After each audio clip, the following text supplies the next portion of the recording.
terrorist attacks on America, and you can see a large exhibit honoring firefighters killed as they saved lives that day. Yeah, it's a powerful reminder of, the sacrifices that these men and women made on that day. Danielle, live at the Valley's Hall of Fame Museum. I know they've worked very hard on at least one piece of equipment that was there at the Twin Towers. Hello, Danielle.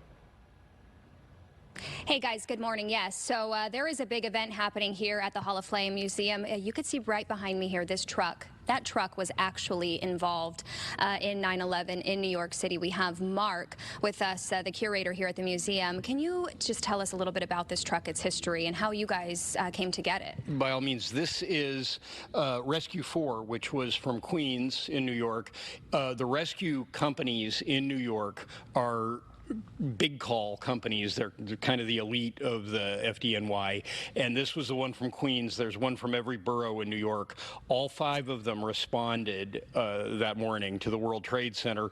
All 5 of them lost some of their personnel, but Rescue 4 and also Rescue 3 from Harlem and the Bronx, they lost everybody. They lost their whole crew, and the crew was actually very large here because there was a shift change going on at the time when that call came in, and the guys who were getting ready to go home just jumped on the truck.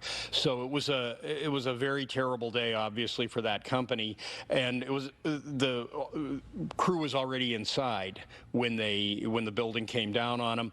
The rubble from the collapsing building also hit the front of the truck, and it was pretty badly damaged, and spent a few years. It was sort of partially restored by some restorers from Chicago, but it wasn't until it came into the possession of the Hall of Fame that there was a full restoration done. So now she's, beautiful. She looks like she could go right down the street in New York. There's some memorial signage on the side with the names of the men who died, but other than that, she's pretty much back to her original state. In this photo out in front, those are all the heroes that lost their life from this truck. Yes, those are the heroes and there were a couple from other companies that were also riding that day.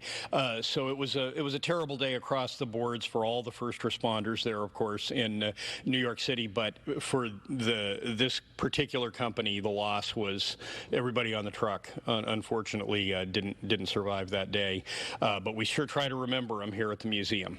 And you guys have obviously people can come in here and check this out, and it's not just the truck. I mean, you guys have several pieces of history from 9/11 that people can come check out. Could you give us some details about the museum? When can people come? Where are you guys located if they want to take part in this? Certainly. We are located right across Van Buren Street from the back of the Phoenix Zoo. So we're kind of in far east Phoenix, and we are open Tuesday through Saturday from 10 a.m. to 6 p.m. We're closed to the public on Sundays and Mondays.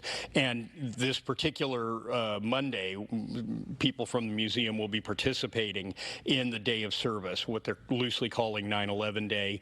We'll be one of the many companies locally that are involved in the meal pack. But we're encouraging people just to do a good deed that day. That's the best way, I think, that we all think that anybody can remember the sacrifice of those people on that day, is just to do a good deed of some kind and make society a little bit better. And this is a permanent fixture. This is not. Yeah, this is a permanent fixture, and this is not a truck that we would use in a parade or anything like that. It's just for people to come in and contemplate the sacrifice of those men. Awesome, Mark. Thank you so much. We appreciate it. Yeah, so they are here.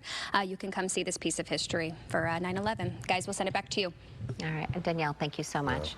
9 men that morning got up like a normal day, got the call, got on that truck, and never went home.